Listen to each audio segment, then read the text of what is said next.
మంగళం నిత్య శుభమంగళం. Welcome to Srilatha healthy kitchen. నేను సున్నిపిండిలో కలుపుకునే ఒక చిన్న పౌడర్ని చూపిస్తాను.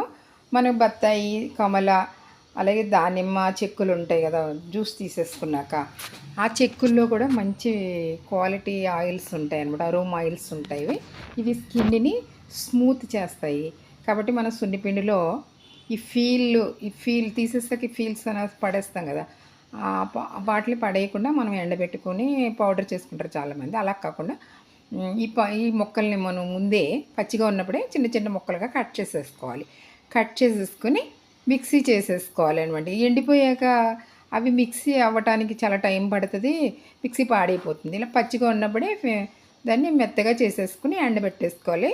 ఎండ బాగుంటే ఒక రోజులో ఆరిపోతుంది, లేకపోతే 2-3 రోజులు ఆరబెట్టుకుని మళ్ళీ ఆ పొడిని మనం మళ్ళీ మిక్సీ చేసుకోవాలన్నమాట. ఈ వీడియో కనుక మీకు నచ్చితే లైక్